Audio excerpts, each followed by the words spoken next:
하나님이 야곱에게 이르시되 일어나 베델로 올라가서 거기 거주하며 네가 내 형 에서의 낯을 피하여 도망하던 때에 네게 나타났던 하나님께 거기서 제단을 쌓으라 하신지라. 야곱이 이에 자기 집안 사람과 자기와 함께한 모든 자에게 이르되 너희 중에 있는 이방 신상들을 버리고 자신을 정결하게 하고 너희들의 의복을 바꾸어 입으라. 우리가 일어나 베델로 올라가자. 내 환난 날에 내게 응답하시며 네가 가는 길에서 나와 함께 하신 하나님께 내가 거기서 제단을 쌓으려 하노라 하매 그들이 자기 손에 있는 모든 이방 신상들과 자기 귀에 있는 귀고리들을 야곱에게 주는지라. 야곱이 그것을 세겜 근처 상수리 나무 아래에 묻고 그들이 떠났으나 하나님이 그 사면 고울들로 크게 두려워하게 하셨으므로 야곱의 아들들을 추격하는 자가 없었더라. 아멘. 성경에서 한 사람의 인생을 굉장히 구체적으로 이렇게 다루는 경우가 흔치 않습니다. 근데 창세기에는 아브라함이나 야곱이나 요셉 같은 사람은 그 인생을 상당히 많은 상을 할애하면서 구체적으로 언급을 하고 있죠. 아브라함, 야곱, 요셉 같은 이런 사람들을 일종의 샘플로 잡아서 하나님이 그들을 부르시고 부르신 그들이 불의하고 부족한데 하나님이 그들을 다듬어서 훈련시키시고 그리고 하나님이 기뻐하는 모습으로 세워나가는 과정을 보여주는 거거든요. 그래서 우리는 이분들의 이야기를 읽으면서 하나님이 우리 인생도 그렇게 부르셨으니 훈련을 시켜가고 끝내 다듬어서 하나님이 기뻐하는 사람으로 세워가는 과정으로 연결해 볼 수 있어야 되거든요. 그런데 이 아브라함이나 야곱이나 이 요셉 같은 이분들의 이야기를 상당히 구체적으로 다루지만 인생 모두 전부 다 다루는 건 아니거든요. 아브라함 같은 경우는 아주 구체적으로 쭉 이제 그의 나이 75세 때부터 쭉 다루기 시작하다가 창세기 24장에서 아브라함에 대한 그 이야기가 거의 끝나거든요. 근데 그때가 140살 때거든요. 그 이후에 175세까지 살았으니까 35년 동안의 이야기는 거의 이야기를 안 합니다. 왜냐하면 24장에서 아브라함이 훈련이 끝났기 때문이에요. 하나님이 아브라함을 처음부터 찾아가가지고 다듬고 계속 다듬어 갔는데 이제 24장이 되면 훈련이 끝난 거예요. 이제는 됐다거든요, 사실은. 물론 완벽한 건 아니라 할지라도. 그러니까 그 다음 이야기는 안 써도 되는 거예요. 야곱의 이야기도 마찬가지입니다. 지금까지 우리가 야곱의 이야기를 쭉 봤는데 상당히 거칠고 인간적이고 허물이 많고 문제가 많고 그런 사람의 이야기를 쭉 해오면서 하나님께서 계속 그를 다듬어 오셨어요. 그리고 오늘 우리가 보는 35장의 이야기로 사실 야곱의 이야기는 끝납니다. 앞으로도 더 긴 기간이 남아있는데 그건 거의 기록하지 않거든요. 다음 주에 제가 한 번만 더 뒤에 있는 부분을 언급하고 끝내려고 하는데 이 35장이 굉장히 중요한 이유는 하나님이 야곱을 보면서 이제는 훈련이 끝났다라고 보신 거예요. 어떤 면을 보고 그렇게 이야기하시는지 우리에게 어떤 면이 중요한지 이런 것을 살펴볼 수 있습니다. 지난번에 봤던 34장에서 야곱의 딸인 디나가 강간당하는 끔찍한 일이 있었고 이것 때문에 아들들이 세겜 사람들의 남자들을 다 죽이는 살인사건을 벌이게 됐죠. 이 기가 막힌 일이 일어나고 난 다음에 그 다음에 세겜 사람들이 가나안 족속이기 때문에 가나안 족속 사람들이 하나같이 일어나서 야곱의 이 가정을 다 죽이려고 했을 거예요. 근데 거기서 더 이상 살 수 없어서 거기를 떠나서 이제 베델로 가는 과정이 35장입니다. 1절 보시면 하나님이 야곱에게 이르시되 일어나 베델로 올라가서 거기 거주하며 거주하라는 말은 아예 거기에 눌러 살라는 얘기거든요. 그러면서 네가 내 형 에서의 낯을 피하여 도망하던 때에 옛날 28장에서 나왔었죠. 네게 나타났던 하나님께 거기서 제단을 쌓으라 하신지라. 그래서 야곱은 베델로 올라가기 위해서 세겜을 떠납니다. 세겜에서 10년을 살았거든요. 거기를 떠나요. 떠날 때 그 다음에 읽진 않지만 야곱이 너희들이 가지고 있는 모든 우상을 다 가져와 그래요. 굉장히 많은 우상이 있었습니다. 세겜에 물들어 버린 것이죠. 세겜에 물들었던 세겜의 문화를 다 청산하고 가자 우리, 그런 의미입니다. 그래서 모든 가정 안에 있었던 우상과 연관된 거 전부 다 모아가지고 그걸 상수리 나무 아래에 묻어버리고, 그리고 정결한 마음으로 베델로 가는 거예요. 사실 이 야곱이 이 상황에서 베델로 가는 것은 상당히 위험한 결단이거든요. 왜냐하면 야곱의 아들들이 세겜에 있는 남자들이 할례 받고 쩔쩔매고 있을 때 그들을 다 죽였거든요. 그 세겜의 남자들이 다 죽었어요. 이게 끝이 아니라 세겜이 가나안 족속 사람들이기 때문에 이 가나안 족속이 하나같이 들고 일어난 겁니다. 그래서 야곱을 죽이려고 합니다. 그러면 어디로 도망가야 되느냐면 가나안 족속이 살지 않는 곳으로 가야 되잖아요. 이전에 외삼촌 라반이 살았던 밧단 아람, 그런 데로 가야 되거든요. 다시 가야 되거든요. 힘들어도. 아니면 형 에서가 살고 있는 세일 땅이 있잖아요. 형 에서에게는 군인들이 있습니다. 그러니까 얼른 형이 또 같이 가자고 이전에 했었으니까 형에게 얼른 가야 되거든요. 그럼 형이 군인들이 있기 때문에 야곱과 그의 가족을 지킬 거 아닙니까? 그래서 그런 데로 가야 돼요. 그런데 야곱은 어디로 갑니까?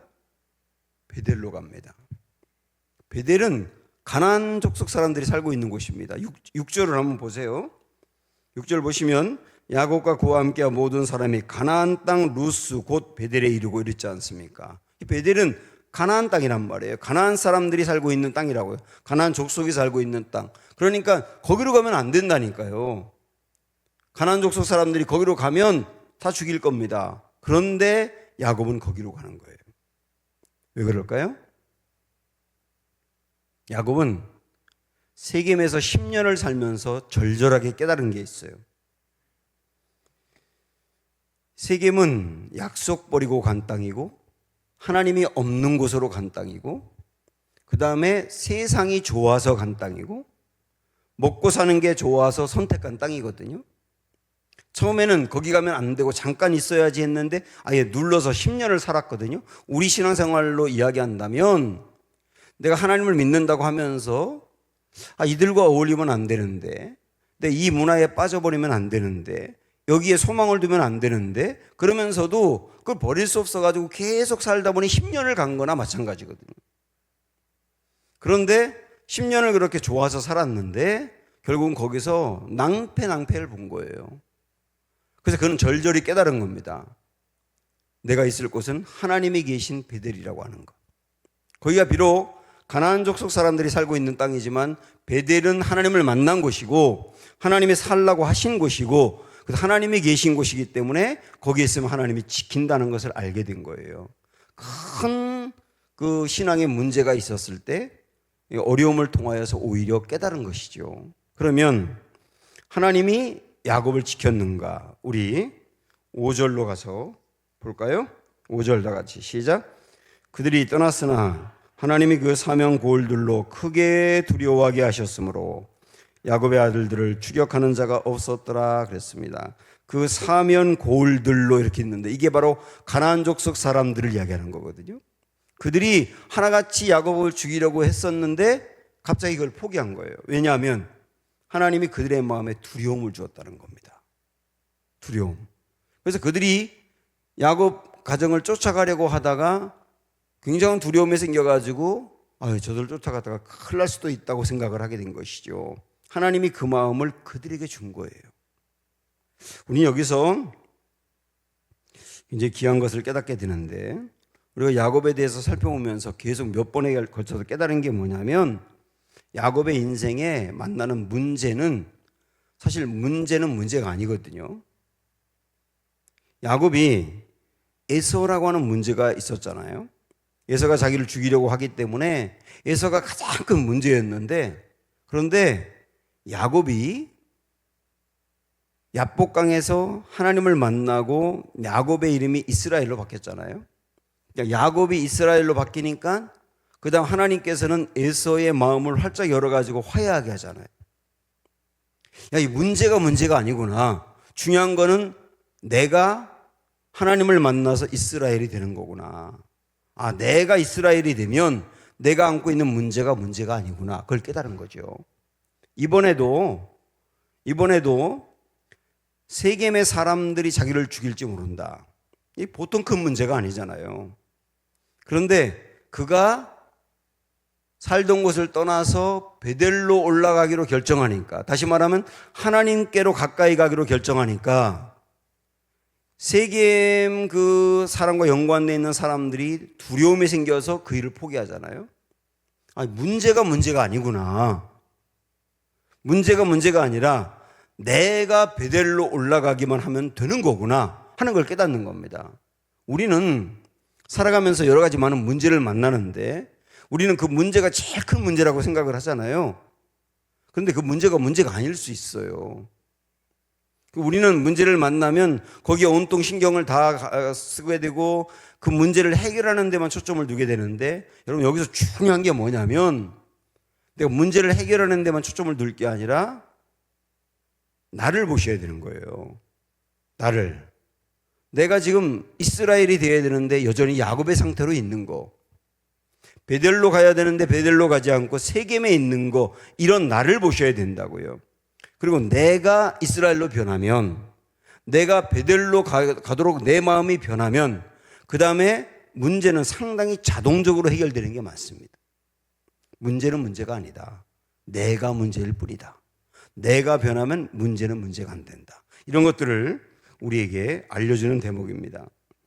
그래서 야곱은 온 가족들과 함께 가나안 베델 땅에 도착을 했습니다.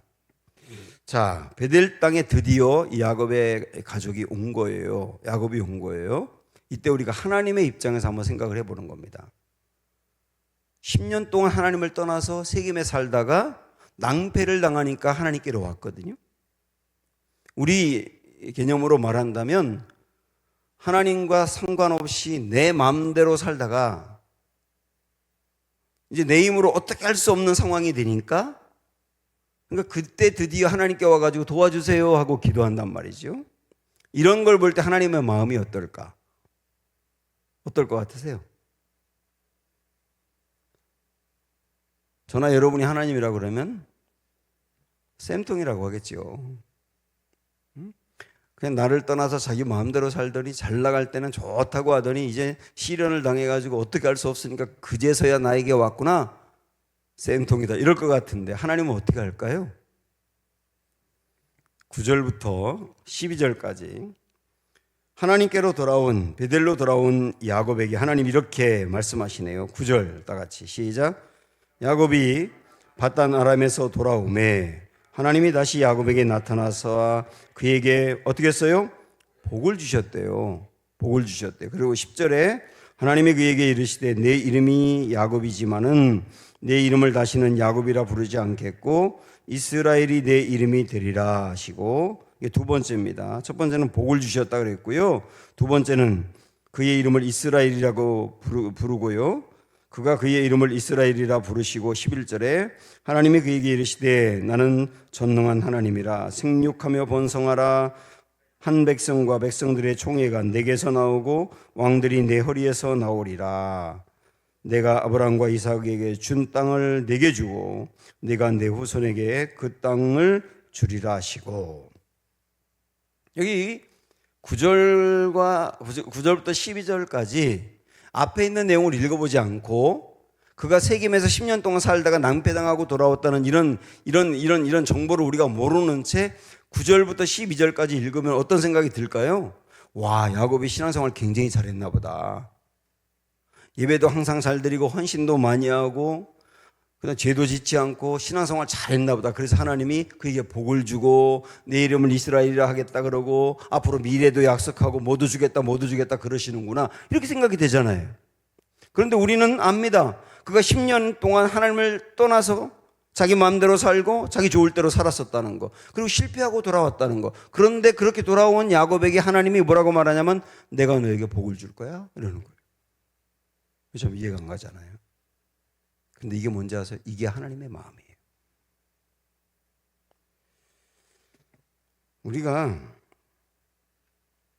평생 하나님을 섬길 겁니다. 여러분, 하나님 평생 섬기실 거죠? 그럼 하나님 마음을 정확하게 하셔야 돼요. 하나님 마음을 바로 알고 하나님을 믿으셔야 됩니다. 하나님의 마음이 뭔지 아세요? 세겜에서 10년 동안 그렇게 살다 돌아온 야곱에게 내가 너에게 복을 줄 거야 하는, 이게 하나님의 마음이에요. 잘 이해가 안 되죠. 이게 하나님의 마음이라고. 하나님을 완전히 개무시했는데 하나님은 그렇게 하고 돌아온 사람을 내가 너에게 복을 줄게 이러신단 말이죠. 어떻게 하나님이 이런 마음을 갖느냐. 우리 시편에 있는 말씀을 가서 한번 연결해 보겠습니다. 시편 103편으로 가보실까요? 877쪽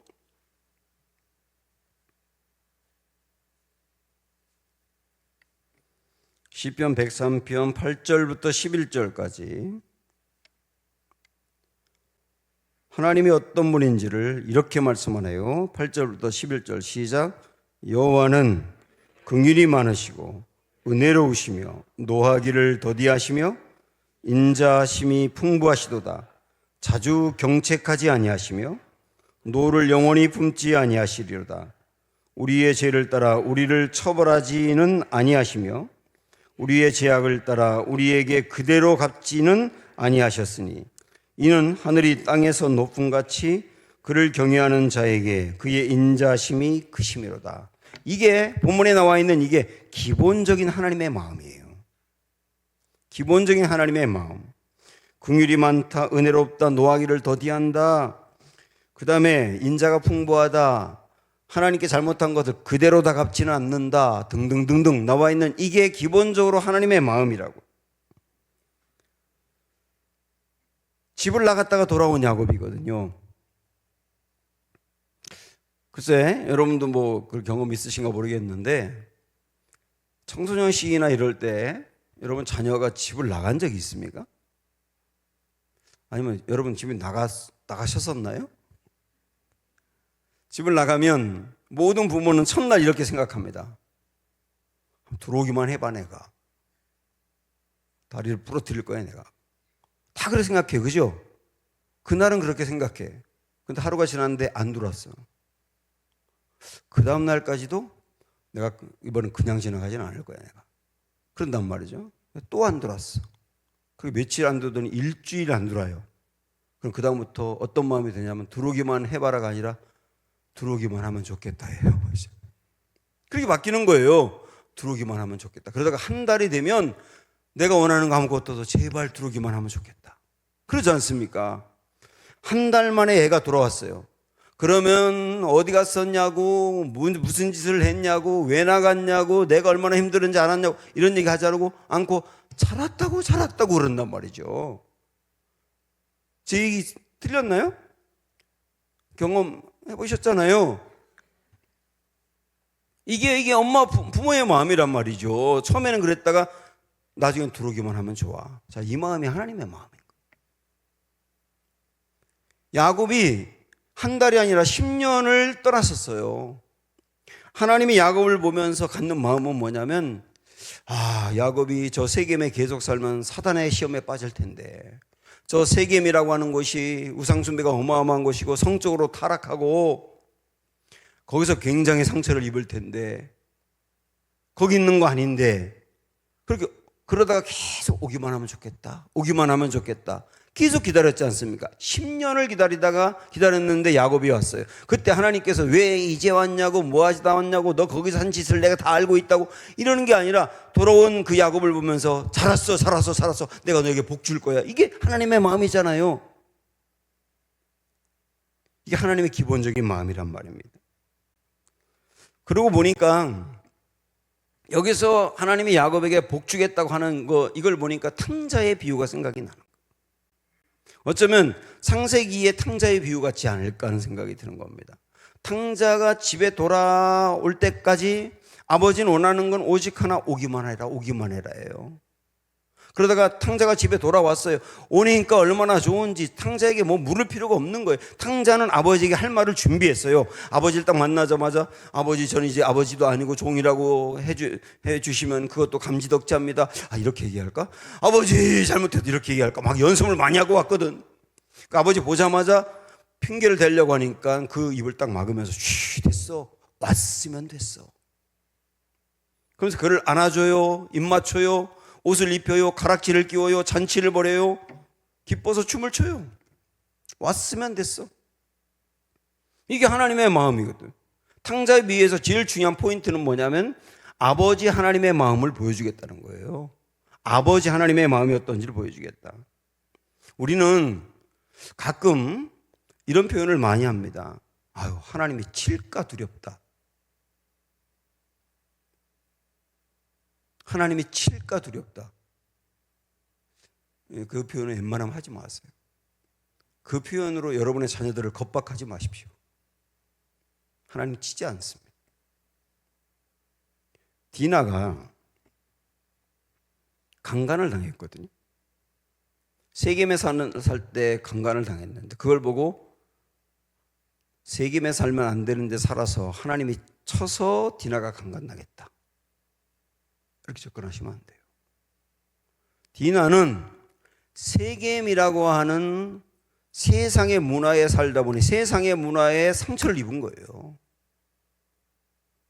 성도가 세상의 문화에 그냥 빠져서 세상 사람과 살다 보면 이렇게 세상에 당해버리는 거거든요. 그걸 보여주는 거예요. 디나의 강간 사건은. 하나님은 디나가 강간을 당해서 어마어마하게 고통을 당하는 이 어떻게 수습할 수 없는 상황, 그리고 그걸 보고 화가 난 아들들이 여동생의 원수를 갖겠다고 사람을 죽인 이 끔찍한 일들, 이걸 하나님이 오히려 선용하셔서 베델로 돌아오게 하신 거거든요. 그런 것이지 하나님이 야곱을 쳤다가 아니에요. 탕자가 아버지 품을 떠나가지고 장사해서 돈을 벌겠다고 했는데 나중에 쫄딱 망하고 허랑방탕하게 살다가 뭐 돼지가 먹는 열매 돼지하고 서로가 먹겠다고 싸우고 이 지경까지 갔는데, 그걸 보면서 아버지 품을 떠나가지고 불효한 놈, 하나님 품을 떠나가지고 영적으로 방황한 사람을 하나님이 쳤다, 이렇게 보면 안 된단 말이죠.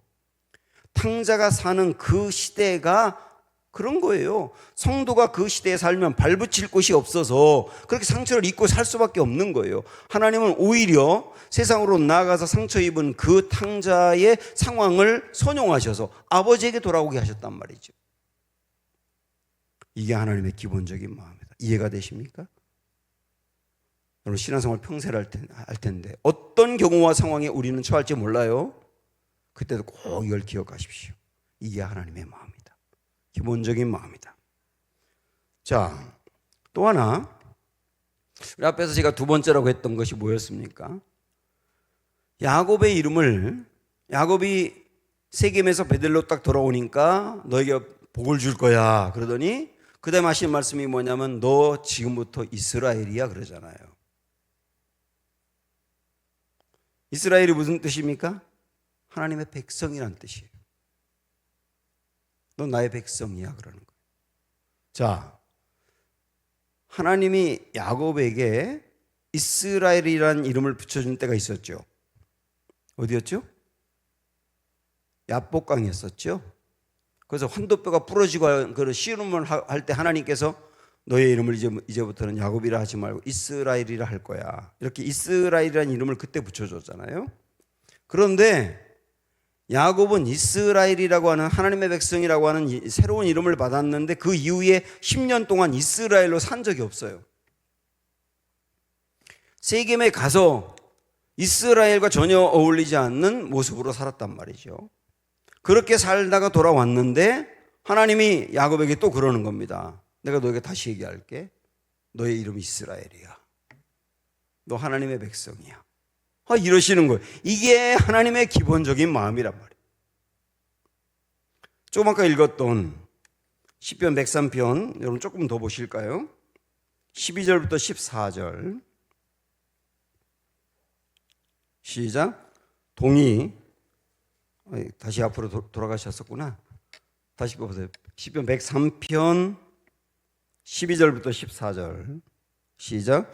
동이 서에서 먼 것 같이 우리의 죄가를 우리에게서 멀리 옮기셨으며 아버지가 자식을 긍휼히 여긴 같이 여호와께서는 자기를 경외하는 자를 긍휼히 여기시나니 이는 그가 우리의 체질을 아시며 우리가 단지 먼지뿐임을 기억하심이로다. 하나님의 기본적인 마음, 아버지가 자녀를 긍휼히 여기는 그 마음이 하나님의 마음이라.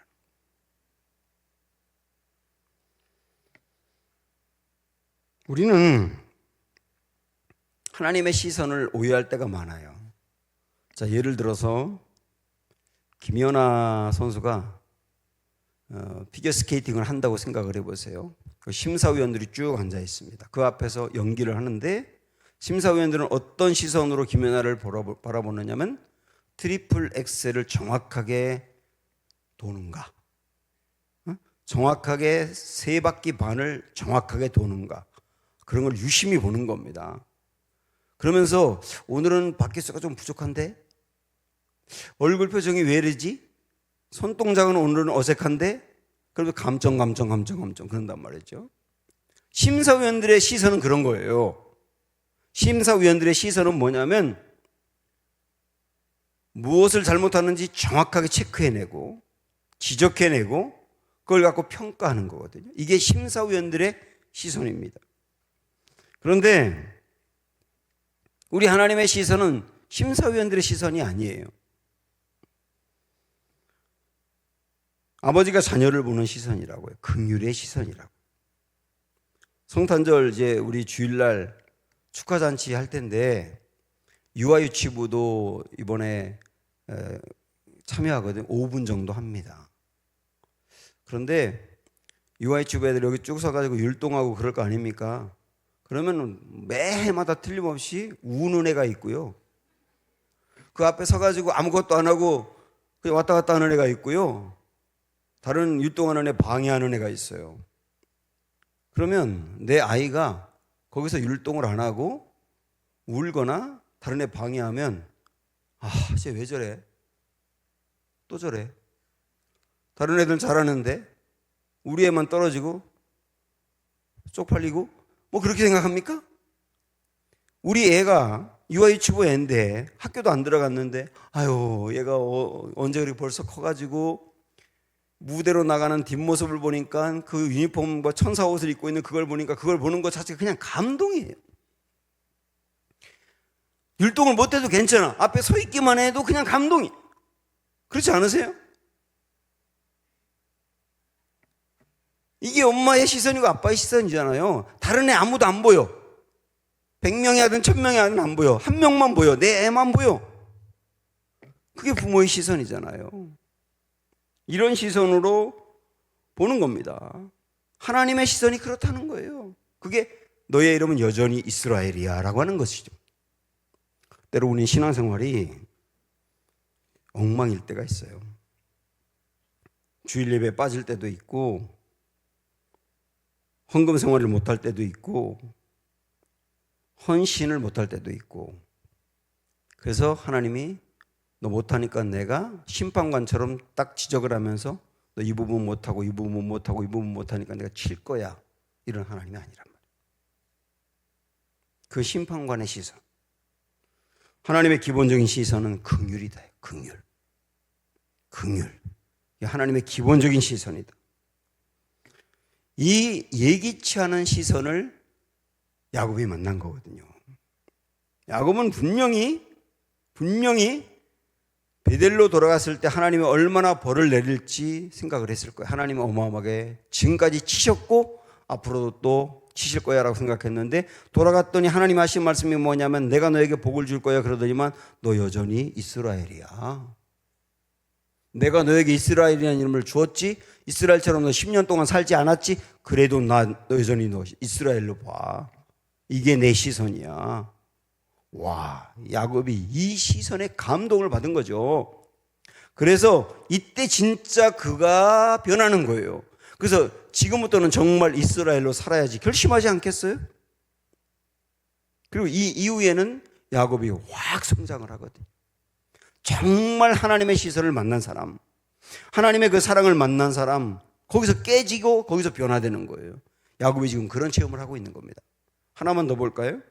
이런 관점으로, 하나님의 이런 관점으로 구절을 한번 오늘 본문으로 오셔서 보십시오. 한번 9절 시작. 야곱이 밧단 아람에서 돌아오매 하나님이 다시 야곱에게 나타나서 그에게 복을 주시고. 자, 여기서 이상한 거 발견하셨나요? 한 번 더 읽어보세요. 뭐가 이상한지.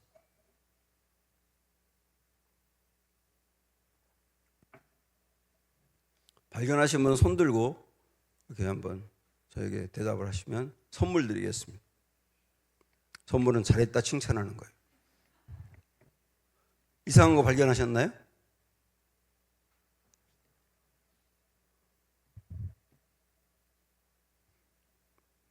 자, 여기 이상한 게 뭐냐면 밧단 아람에서 돌아왔다고 하는 거예요. 밧단 아람이 어디냐? 외삼촌이 있는 라반이 있는 집이거든요. 지금 거기서 왔나요? 어디서 왔습니까? 세겜에서 왔어요. 밧단 아람에서 와서 에서를 만난 다음에 베델로 안 가고 세겜으로 갔다 10년 만에 돌아왔으니까 정확히 표현하면 뭐라고 해야 되느냐면 야곱이 세겜에서 돌아왔다고 표현해야 되잖아요. 근데 뭐라고 표현하느냐면 밧단 아람에서 돌아왔다고 표현하는 거예요. 그리고 이게 왜 이렇게 표현하고 있는지 성경이 뭐 오류를 보면 했나? 절대 그게 아니거든요. 왜 이렇게 표현할까? 가만히 생각을 해보세요. 왜 그럴까요?